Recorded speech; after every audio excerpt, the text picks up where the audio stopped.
வணக்கம் நேயர்களே, news and views வழியாக உங்களை எல்லாம் மீண்டும் சந்திப்பதிலே மிகுந்த மகிழ்ச்சி. இந்த வாரம் நிகழ்ந்த சில முக்கிய நிகழ்வுகள் குறித்த நம்முடைய பார்வையை நாம் இங்கே முன்வைக்கின்றோம். முதலாவது தேர்தல் காலமாக இருப்பதால் தேர்தல் 2024 தேர்தல் தேதி மார்ச் 15 வாக்கில், அதாவது மார்ச் 2வது வாரத்தில் அறிவிக்கக்கூடும் அப்படிங்கிற ஒரு எதிர்பார்ப்பு இருப்பதனால அரசியல் கட்சிகள் தங்களுடைய அந்த தொகுதி பங்கீடை நிறைவு செய்வதற்கான முயற்சிகளை செய்து கொண்டிருப்பதை பார்க்கிறோம். இன்னொரு பக்கம் கூட்டணியை நிறைவு செய்யாத கட்சிகள் கூட கூட்டணியை உறுதிப்படுத்துவதற்கான சில வேலைகளை செய்து கொண்டிருப்பதையும் மும்முரமாக ஈடுபட்டுக் கொண்டிருப்பதையும் பார்க்கிறோம். அந்த வகையில் பார்க்கின்ற பொழுது அகில இந்திய அளவில் காங்கிரஸ் கட்சி, அதாவது இந்தியா கூட்டணி, அதில் உள்ள தொகுதி பங்கீடு சம்பந்தமான செய்திகள் எல்லாம் இந்த வாரத்தில் ரொம்ப முக்கியத்துவம் பெற்றது. குறிப்பாக உத்தரப்பிரதேசத்தில் காங்கிரஸ் கட்சிக்கு 17 இடங்கள் ஒதுக்கப்பட்டுள்ளது. அகிலேஷ் யாதவ் அதற்கான அறிவிப்பை முறைப்படி வெளியிட்டார். இது ரொம்ப முக்கியமான ஒரு முன்னெடுப்பாக பார்க்கப்படுகிறது. ஏது முன்னெடுப்பு என்ற அளவு சொல்கிறோம் என்று சொன்னால், முதலாக இந்த கூட்டணியில், இந்தியா கூட்டணியில் அறிவிக்கப்பட்ட ஒன்றாக காங்கிரஸ் கட்சிக்கு ஒதுக்கப்பட்ட இடமாக இது பார்க்கப்படுகிறது. ஏன்னா இதில் பிரச்சனை வரக்கூடும் என்று எதிர்பார்த்த நிலையில் அது பல கட்ட பேச்சுவார்த்தைகளை எல்லாம் தாண்டி இந்த ஒரு முடிவு எடுக்கப்பட்டிருக்கிறது அப்படிங்கிறது ரொம்ப முக்கியமான விஷயம். அதற்கு அடுத்தபடியாக அதே போன்று அதற்கு அடுத்த முக்கியமான நகர்வு காங்கிரஸ் கட்சிக்கும் ஆம் ஆத்மிக்குமான அந்த பேச்சுவார்த்தை ஒரு சுமூக நிலையை எட்டி அவர்களுக்குள்ளாகவும் அந்த இடப்பகிர்வு என்பது வெற்றிகரமாக நிறைவாகி இருக்கிறது. குறிப்பாக சொல்லணும்னா, டெல்லியில் காங்கிரஸ் கட்சிக்கு 3 இடங்கள், ஆம் ஆத்மி 4 இடங்களில் போட்டியிட போகிறாங்க. அதே போன்று குஜராத், ஹரியானா இந்த இடங்களிலும் கூட அவர்களுக்கான அந்த கூட்டணி உறுதி செய்யப்பட்டு இடப்பகிர்வு என்பது மிக சரியாக நடந்திருக்கு. அதற்கான முறையான அறிவிப்பை இன்று செய்தியாளர் சந்திப்பின் போது அவர்கள் அறிவித்ததையும் பார்க்கப்பட்டது. எனவே காங்கிரசும் ஆம் ஆத்மியும் இணைந்த கைகளாக அவர்கள் செயல்பட போகிறார்கள் இந்த தேர்தலில் அப்படிங்கிறது ஒரு தெளிவு கிடைத்ததை நம்ம பார்க்க முடியுது. ஏன்னா கடந்த காலங்களில் இது நிகழுமா அப்படின்னு ஒரு சந்தேகம் இல்லை, அது உறுதிப்படுத்தக்கூடிய சில நிலைப்பாடுகள் தொடர்ந்து நடந்து கொண்டிருப்பதை இந்த வாரம் நம்ம பார்த்திருக்கிறோம். அதே போன்று இன்னொரு பக்கம் மேற்கு வங்கத்தை பொறுத்த அளவில் அது இன்னும் ஒரு முடிவு எட்டப்படவில்லை. 42 இடங்கள்ல மம்தா பானர்ஜி என்ன முடிவு எடுக்க போகிறார் அப்படிங்கிறது ஒரு பெரிய கேள்விக்குறியாக இருக்கிறது. சில தகவல்கள் அவர் முழுக்க தன்னுடைய கட்சியே அனைத்து இடங்களிலும் களம் காணதற்கான முடிவு எடுத்திருக்கிறார் என்று சொன்னாலும் கூட அது அதிகாரப்பூர்வமான அறிவிப்பு இன்னும் வெளியாகவில்லை. காங்கிரஸ் தரப்பிலே கேட்கின்ற பொழுது, செய்தியாளர்கள் இது சம்பந்தமான கேள்விகளையும் தலைவரிடம் எழுப்புகின்ற பொழுது அவர்கள் செய்தியாளர்கள் வழியாகவும் அல்லது இணையதளங்கள் வழியாகவும் சொல்லக்கூடிய ஒன்று, பேச்சுவார்த்தை என்பது திரிணாமுல் காங்கிரஸ் கட்சியோடு தொடர்ந்து நடைபெற்று கொண்டிருக்கிறது அப்படிங்கிற பதிலை தான் அவர்கள் சொல்லிக் கொண்டிருக்கிறார்கள். எனவே அங்கே இன்னும் ஒரு முடிவு எட்டப்படவில்லை என்பதை நம்ம பார்க்க முடியும். இதுதான் அகில இந்திய அளவில் இந்தியா கூட்டணியில் இருக்கக்கூடிய சில முக்கியமான நகர்வுகளாக பார்க்க முடிகிறது. தமிழ்நாட்டை பொறுத்தளவில் நாம் தொடர்ந்து பேசிக்கொண்டே இருக்கிறோம். அதிமுக கூட்டணியில் வருவதற்கான வாய்ப்பாக பாமகவும் தேமுதிகவும் இப்போதும் இருந்து கொண்டிருக்கிறது.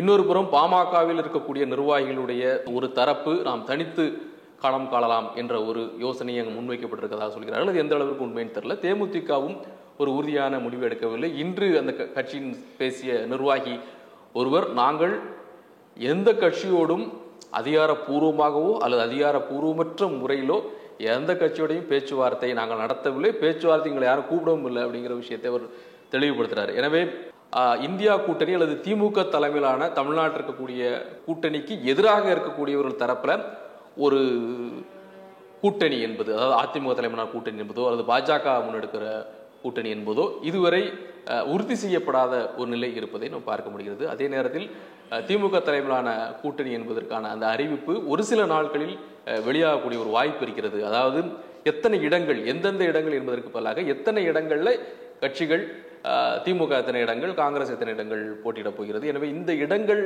குறித்த அறிவிப்பு வெளியாக கூடும்.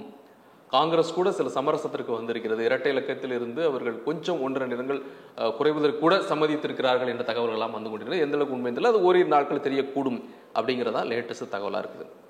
அதற்கு அடுத்தபடியாக நியூஸ் அண்ட் வியூஸில் நாம் பார்க்க இருப்பது பெரிய விவாதத்திற்குரிய ஒன்றாக மாறியது. அதாவது 2018, 19 அல்லது 2022, 23 இந்த காலகட்டங்களில் கிட்டத்தட்ட ஒரு 30 நிறுவனங்கள்ல இருந்து 335 கோடி ரூபாய் வரைக்கும் பாஜகவிற்கு தேர்தல் நன்கொடையாக வந்திருக்கிறது.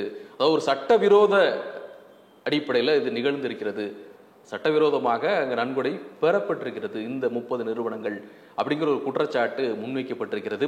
இந்த குற்றச்சாட்டு எதன் அடிப்படையில் முன்வைக்கப்படுது என்று சொன்னால், இந்த நிறுவனங்களுக்கெல்லாம் ஒரு அச்சுறுத்தல் இருந்தது. அமலாக்கத்துறை, வருமான வரித்துறை, மத்திய புலனாய்வு அமைப்பு, இதன் மூலமாக ஒரு நெருக்கடி இருந்தது.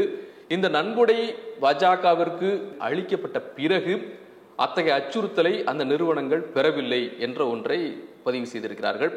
இது சம்பந்தமாக காங்கிரஸ் கட்சியும் பெரிய அளவில் இந்த செய்தியை மக்கள் மத்தியில் கொண்டு சென்றது மட்டுமல்லாமல், இது சம்பந்தமாக உச்ச நீதிமன்றம் தன்னுடைய நேரடி கண்காணிப்பில், நேரடி மேற்பார்வையில் இது சம்பந்தமாக விசாரணை நடத்த வேண்டும் என்று சொல்லி ஜெயராம ரமேஷ் அவர்கள் செய்தியாளர்களிடம் தெரிவித்திருக்கிறார். தன்னுடைய எக்ஸ் வலைதள பதிவில் கூட இதை பற்றி அவர் குறிப்பிட்டிருக்கிறார். எனவே இந்த செய்தியும் மிக முக்கியத்துவம் பெற்றதாக இருக்கிறது. அதாவது விசாரணை அமைப்புகளிடமிருந்து தங்களை தப்பித்துக் கொள்ள நிறுவனங்களிடமிருந்து அவர்கள் சட்டவிரோதமாக தங்களுடைய கட்சிக்கு நன்கொடை பெற்றார்கள் என்ற ஒரு குற்றச்சாட்டு இந்த வாரம் பெரிய அளவில் பேசப்பட்ட ஒன்றாக இருந்தது.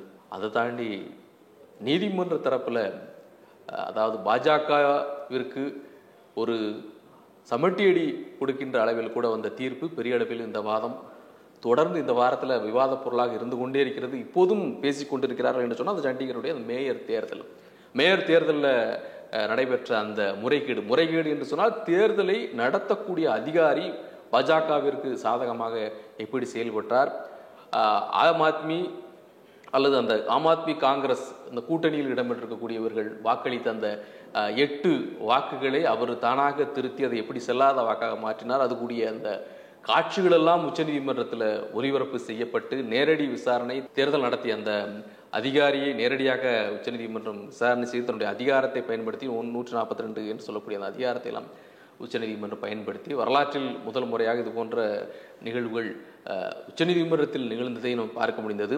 அவர்கள் இது எப்படி இந்த அதிகாரி, அதை அனில் மசிக் என்று சொல்லக்கூடிய அந்த அதிகாரி எப்படி சட்ட விரோதமாக இந்த செயலில் ஈடுபட்டார், அவர் மீது உரிய வழக்கு தொடர வேண்டும் என்ற ஒரு ரெக்கமெண்டேஷனை பண்ணி சண்டிகர் தேர்தலை பொறுத்தளவில் ஆம் ஆத்மி வெற்றி பெற்றதை உச்சநீதிமன்றம் உறுதி செய்து அறிவித்தது அப்படிங்கிறது மிகப்பெரிய ஒரு பேசுபொருள்.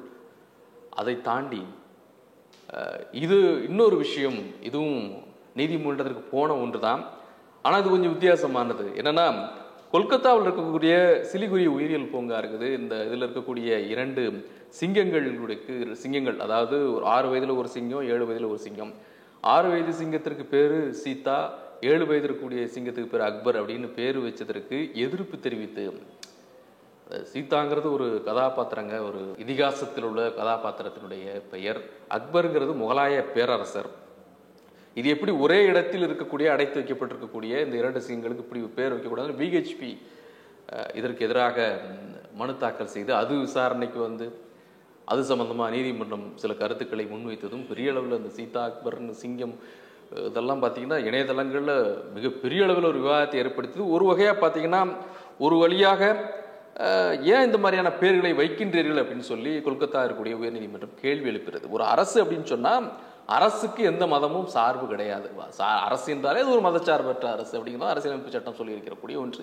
எனவே மதச்சார்பற்ற இருக்கக்கூடிய ஒரு அரசு என்பது ஏன் ஒரு சிங்கங்களுக்கு இது போன்று மதிப்பிற்குரிய அல்லது இது போன்று மதம் சம்பந்தமாக இருக்கக்கூடிய பெயர்களை மதிப்புக்குரியனா இப்போ அரசர் பெயர் மதிப்புக்குரிய ஒன்றாக பார்க்கப்படுகிறது. சீதாங்கிறது மதம் தொடர்புடைய ஒரு பெயராக இந்த மாதிரியான பெயர்களை ஏன் வைக்க வேண்டும், இதை நிச்சயமாக நீங்கள் தவிர்த்திருக்க வேண்டும் என்று அறிவுறுத்தியதோடு மட்டுமல்லாமல் அந்த பேரை மாற்றுங்க அப்படின்னு சொல்லி நீதிமன்றம் கொல்கத்தா உயர்நீதிமன்றம் உத்தரவிட்ட இந்த செய்தியும் இந்த வாரத்தில் பெரிய அளவில் பேசப்பட்டது, விவாதிக்கப்பட்டது.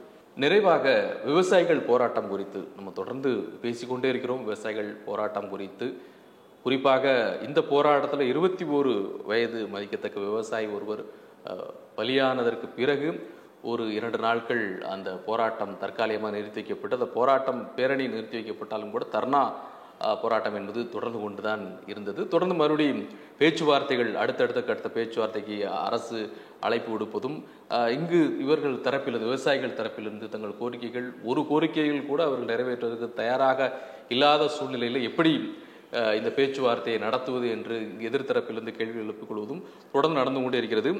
இதற்கு இடையில இந்த மார்ச் மாதம் என்பது வட மாநிலங்களை பொறுத்தவரை கோதுமை கொள்முதல் செய்யப்படக்கூடிய ஒரு காலகட்டமாக இருக்கிறது.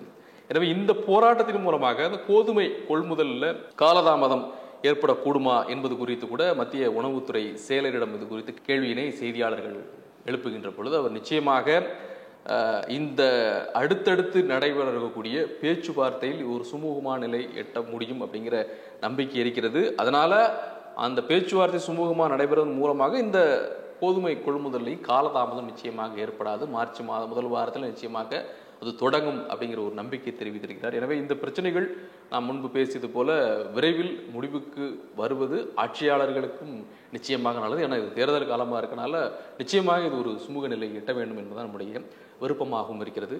நண்பர்களே, இது போன்ற பல்வேறு செய்திகள், தகவல்கள், அதில் ஒரு சிலவற்றை மட்டும் நாம் இங்கே நியூஸ் அண்ட் வியூஸ் வழியாக பதிவு செய்திருக்கின்றோம். மீண்டும் சந்திப்போம். நன்றி, வணக்கம்.